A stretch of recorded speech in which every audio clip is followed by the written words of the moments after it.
stuck. You've watched every success video, joined every course, tried every so-called millionaire morning routine, and yet nothing clicks. Here's the truth nobody tells you. It's not about how many hours you work or how passionate you are.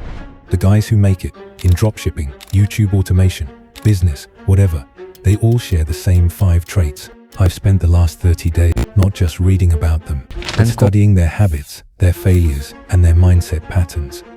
And after living with these 5 traits for the past month, everything changed. And once you hear them, you're going to realize what's holding you back. Sit back and listen closely, because you need all 5 of these to be like the top 1%. And what problem is it solving? And so I've gone as far as taking an entire catalog of my day from the moment I open my eyes and writing down every single thing I do, and then asking myself, is there something here? Let's start with the first, because without this you might as well quit right now. Everyone says work harder, but hard work without a system is like pouring water into a bucket with holes.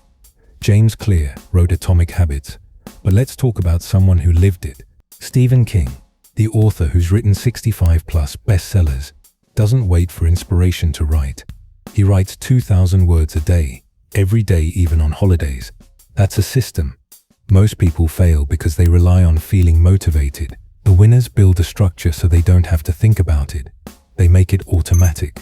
For example, if you want to start a YouTube automation channel, your system might be 2 hours every morning for script writing, 30 minutes for thumbnail research, batch record 3 voiceovers on Sundays. Having a system is so important because once your system is in place, you reduce the amount of strain on your mind in deciding what to do, and your emotions don't get a vote. The moment you have a system, you can move to the second trait. A system isn't sacred, it's a lab experiment. Think about Mr. Beast. Make a very big point of is no matter how bad we mess up, we sometimes have videos that have horrible retention. It's just as long as you learn from it. He didn't blow up because he uploaded once and hoped for the best. He tested thumbnail styles, video pacing, title formats over years. He treated YouTube like science, not art. The same goes for Jeff Bezos in the early Amazon days. The company tested everything from one-click checkout to delivery speed before it became normal. Here's where most people screw up. They either never test anything, or they change things too fast to know what's working. You need measured iteration. Keep 80% of your process stable. Tweak 20%. Track results. Do this long enough, and you'll start to see patterns. But here's where things get tricky. Testing inevitably means some results will suck, and that leads to our next trait. If you cry every time a video flops or a product launch fails, you're toast. Sometimes you will put in so much more effort and think, this is definitely going to be the one, and then it fails. Your mind naturally thinks that 80% more effort equals 80% more results, but that is never the case. Raising your expectations so high will only set you up for disappointment. Kobe Bryant once said, loving the process, loving the daily grind of it, and putting the puzzle together. You have to love the process more than the end result. That's emotional detachment.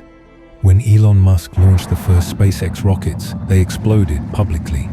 Millions of dollars went up in smoke. He didn't throw a pity party. He looked at the data, adjusted, and tried again. This is the mindset you need. When you test a new YouTube thumbnail and it tanks, that's just feedback. When your first Shopify store gets 0 sales, that's just data. Detach your emotions from the outcome. The iteration will get you there. But here's the dangerous part. Real talk. If you don't have delusional levels of belief in yourself, you won't survive long enough to win. I'm talking about Kanye-level belief. Or any limit to what you think you can achieve? No. Well, no. Because I think right now, if I was to quit rapping and I say I want to go to the NBA, I would be in the NBA. No, you wouldn't. Jeff Bezos already believed he was an entrepreneur, and that's why he started his company in his bedroom. I'm talking about the kind of confidence that makes people laugh at you until they don't. Look at Conor McGregor. Before he ever fought in the UFC, he was broke, living off welfare in Ireland, but he acted like he was already the champion, and when the moment came, that belief turned into reality. Here's why this matters. Your first 6-12 months in business will feel like screaming into the void. The only thing keeping you going will be the voice in your head saying, "I'm built for this." But here's the plot twist. Sometimes the most successful people, they don't even start the way you think. Most people overthink starting. They wait for the perfect niche, the perfect timing, the perfect plan. Winners, they're already doing something small, learning, experimenting, failing in private, long before it becomes public. Start building systems now, even if they're tiny. Test them, detach from the results, believe in yourself like a crazy person, and stop waiting for permission to start. The only difference between the guy you want to be and you right now is that he's already running the systems you keep putting off. So which one are you going to be? My mission is to share everything I learn on productivity. Like and subscribe if you learned something new.